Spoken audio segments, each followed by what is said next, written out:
we're going to go into the most important point of this program is what we call an action plan. It's done every week of the program, the whole 6 weeks. You pick an action plan. And what an action plan is something you want to do, and it has to be action specific.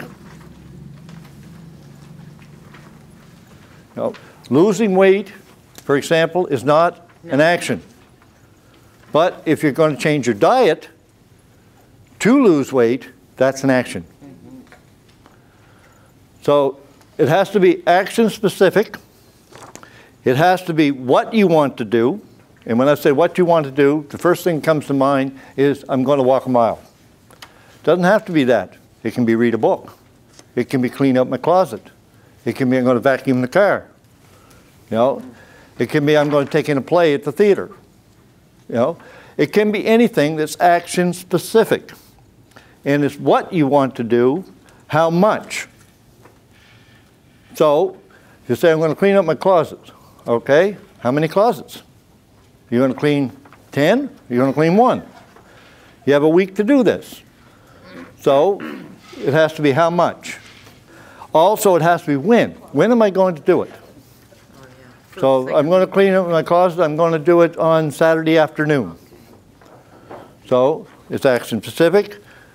I'm cleaning my closet. How much? I'm only going to clean 1.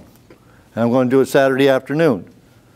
So that's how many times a week. And then you have to give a confidence level.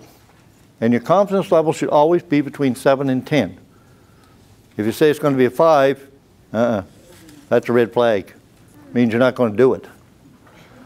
So we try to get your confidence level, or you have to get your confidence level between 7 and 10. So you say, okay, I'm going to clean up my closet. I'm going to do 1 closet this week, and I'm going to do it on Saturday afternoon, and my confidence level is 8.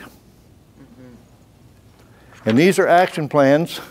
Now this is the one for Colchester, the one that Carolyn handed out.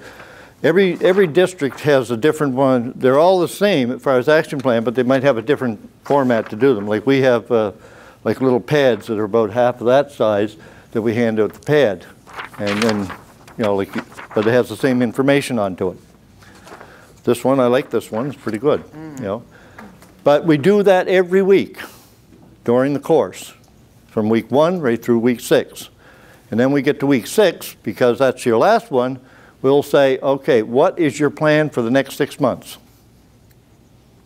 So, to keep your action plan going. You might say, well, I'm going to improve my cardiovascular. In other words, you're going to exercise more for the next 6 months. Or, I'm going to finish cleaning the house, spring clean the house. Yep. But it's something you want to do for the next 6 months. But the action plans are very, very good, because what it does, it starts getting you doing things that you may not have been done. So, and we do these all the time. And, you know, like what happens is I've had people that I've met after I've done the course that say, I'm still doing an action plan.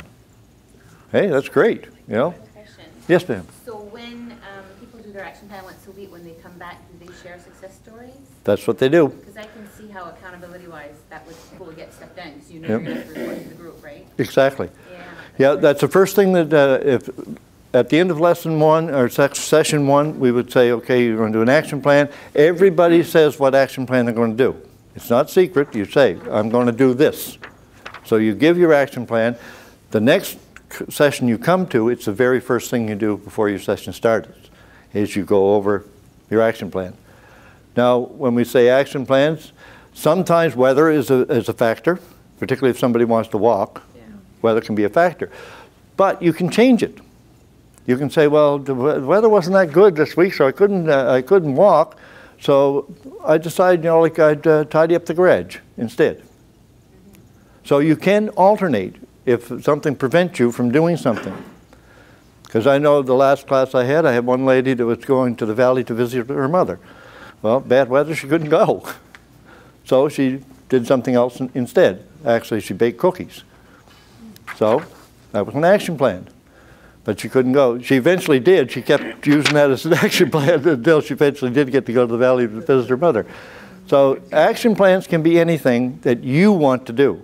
Not what somebody else tells you to do, it's what you want to do. Because if it's what somebody else suggests, chances are you're not going to do it. It's the same way as if somebody says, you know, like, I'm going to walk 7 days. I try to discourage that, because you're not going to do that.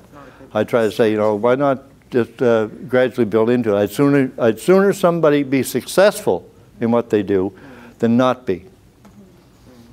So rather than saying I'm going to walk 7 days, I'm going to walk 3. That's doable. So these are action plans.